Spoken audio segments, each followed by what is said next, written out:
Livro dos Atos dos Apóstolos, capítulo de número 2, e o versículo é o versículo 47. Atos 2, 47.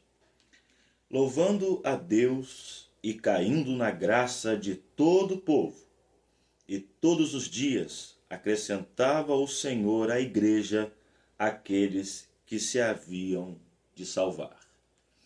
Nos últimos tempos, muitos pastores e lideranças sérias, de igrejas sérias, têm vivido um profundo frenesi pela busca do crescimento da igreja. Muitos pastores se desesperam por não verem suas igrejas lotadas com muitas pessoas para ali louvarem a Deus, contribuírem e viverem uma vida cristã. Muitos pastores estão frustrados por não verem o crescimento numérico de suas igrejas, mesmo a Escritura deixando de maneira muito clara e límpida que é o Senhor que acrescenta aqueles que hão de se salvar. Mas eu gostaria de falar nos próximos minutos sobre uma questão basilar para uma igreja saudável. Qual seria a questão basilar para uma igreja saudável? Primeiro, seguir um princípio. Viver o curso natural deste princípio e então, com esperança em Deus, colher o resultado. Nesse versículo aprendemos essas três verdades. A primeira verdade é que a igreja que estava em seu momento embrionário, no seu começo, ela louvava e adorava a Deus constantemente. Prestar louvor não é apenas cantar, mas é toda uma entrega de adoração e de serviço. É a centralidade de Cristo na adoração cristã, tanto cultica quanto na vida. E o texto vai dizer que a igreja louvava a Deus, adorava-o, bendizia-o, e essa adoração era resultado não apenas de um aprendizado cultural, não era uma reza, uma repetição constante, mas era a expressão sincera do coração. E o texto vai dizer que essa igreja louvava e adorava a Deus. Louvando a Deus. Esse é o princípio pelo qual a igreja existe. Muitas pessoas pensam que Deus levantou a sua igreja para evangelizar.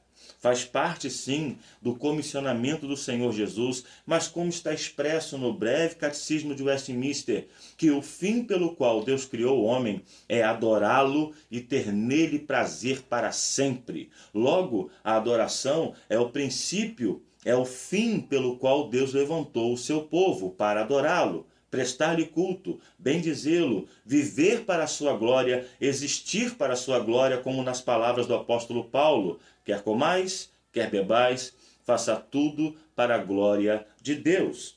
A parte subsequente do versículo diz: e caindo na graça de todo o povo. Cair na graça aqui diz respeito ao testemunho. Ou seja, essa igreja vivia o evangelho em sua essencialidade. Era um povo que vivia a Escritura de acordo com o ensino da Escritura. Logo, as pessoas que estavam de fora viam nessa igreja a pessoa de Cristo.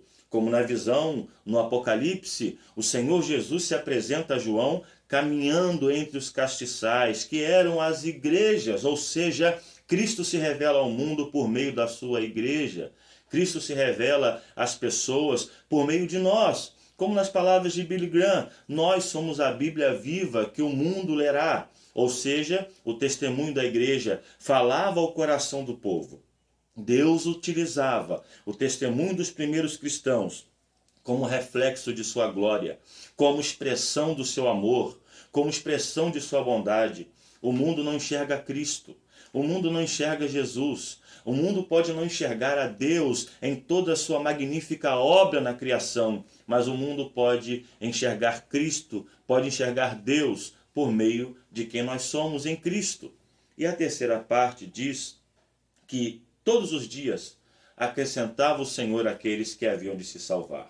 Ou seja, o crescimento da igreja não é uma obra oriunda das estratégias humanas.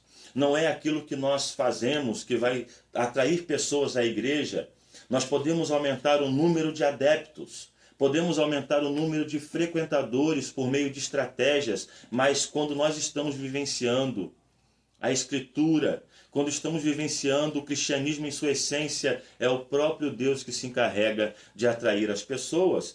Cristo precisa ser o centro. O Evangelho precisa ser pregado. As pessoas precisam de doutrina, da verdade do Evangelho. E é Deus que acrescenta ao seu povo. É Cristo que quebra os corações de pedra. Como diz mais à frente em Atos 13, versículo de número 48. Olha o que a Escritura ensina. Atos 13, 48. Esse texto é um texto célebre para elucidar esta verdade. Diz o texto: e os gentios, ouvindo isto, alegraram-se e glorificaram a palavra do Senhor, e creram todos quantos estavam ordenados para a vida eterna. Eles não se tornaram ordenados para a vida eterna porque creram, mas eles creram porque estavam ordenados para a vida eterna. Portanto, você que sofre às vezes um pouco de decepção por, mesmo sendo um fiel pregador do Evangelho, tendo uma igreja ordeira, um culto centrado e às vezes não tem tanta popularidade, não coloque seu coração subordinado à ansiedade. Continue louvando a Deus. Continue pregando fielmente a Escritura. Continue dando bom testemunho do Evangelho. E o próprio Senhor irá acrescentar à sua igreja, a igreja dele, que você toma conta, que você congrega, aqueles que ele tem a salvar. Louvado seja o nome desse Deus que cuida do seu povo.